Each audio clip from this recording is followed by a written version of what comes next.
Hello, everybody. This is Shelby coming to you from 3hotgirlshealing.com, my website that promotes helping through healing by providing accurate information about controversial subjects.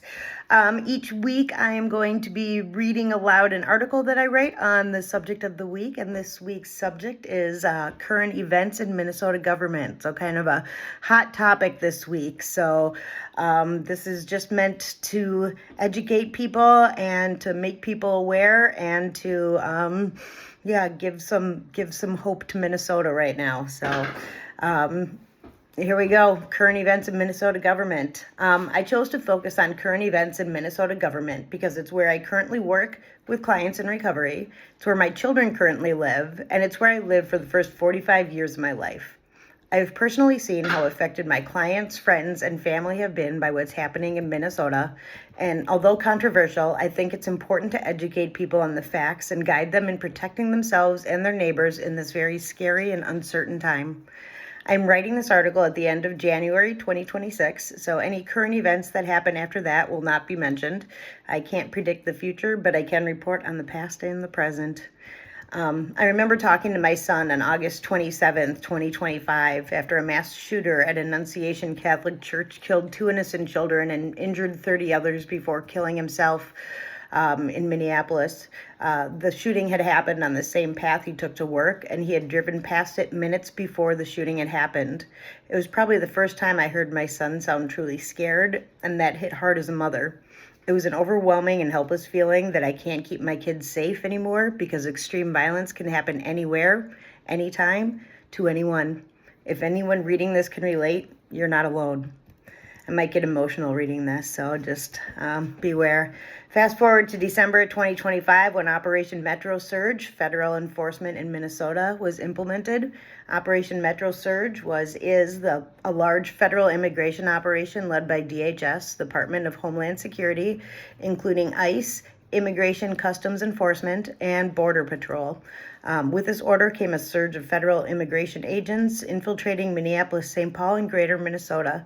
By January 12, 2026, Attorney General Keith Ellison led a federal lawsuit against DHS and ICE to halt the operation, arguing it violates state and constitutional rights such as the First and 10th Amendments.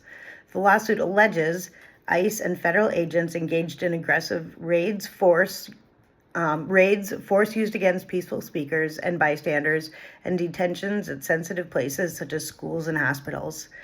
I hate that the lawsuit reads alleges because so many people have recorded the unnecessary violence and unlawful way ICE agents have been treating people with dark skin or anyone resisting their mission that the facts are hard to argue with.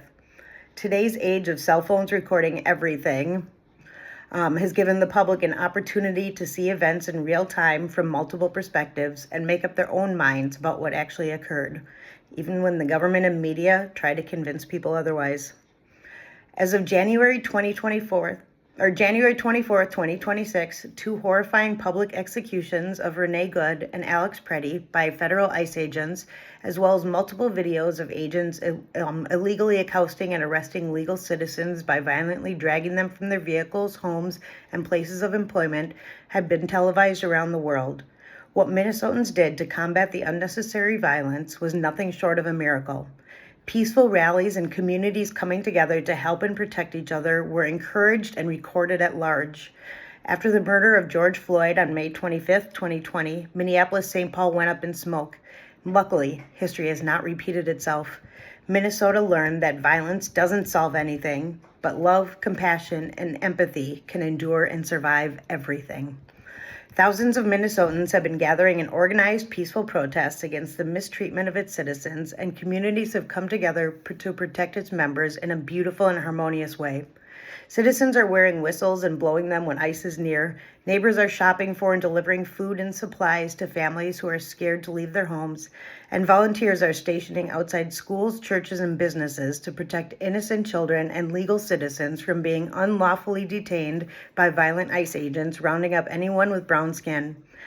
I'm so proud of how Minnesota is handling the abuse and unjustified mistreatment of minority populations, and pray things calm down quickly and without further public executions. I also pray for the safety and security of all of its citizens. Even before ICE invaded Minnesota, the state was already making headlines with the scandalous news of billions of dollars laundered through fake child care centers, putting a freeze on child care assistance and other benefits like Medicaid that vulnerable populations had been relying on to survive. I've personally seen how much this affects the innocent clients I serve as a licensed addiction counselor by the number of clients who quit treatment so they could work more to afford the extra child or healthcare expenses. When clients who need addiction treatment drop out before they are ready, the recidivism rate skyrockets, and clients who are thriving in treatment end up using again without the tools and resources needed to remain sober. Although it's mainly Minnesota making the headlines for topics like fraud and inhumane treatment by federal ICE agents, that doesn't mean the next headline won't be in your city or state. Every American right now should be standing up for humanity and questioning outdated beliefs they have regarding what safety and security means to them. Ask important questions like, why is the government normalizing these unlawful acts? It reminds me of the famous poem by Pastor Martin Niemöller, sorry if I mispronounce the name, regarding the Holocaust. For those of you who are unfamiliar, the poem goes as this: First they came for the communists, and I did not speak out because I was not a communist. Then they came for the socialists, and I did not speak out because I was not a socialist. Then they came for the trade unionists, and I did not speak out because I was not a trade unionist. Then they came for the Jews, and I did not speak out because I was not a Jew. Then they came for me, and there was no one left to speak out for me. I encourage everyone reading this to check out the current events in government that are affecting their states. Sorry. And to look into how you can personally help in your communities. I hope by sharing my personal experiences with how the government is affecting Minnesotans, I can make a small difference myself.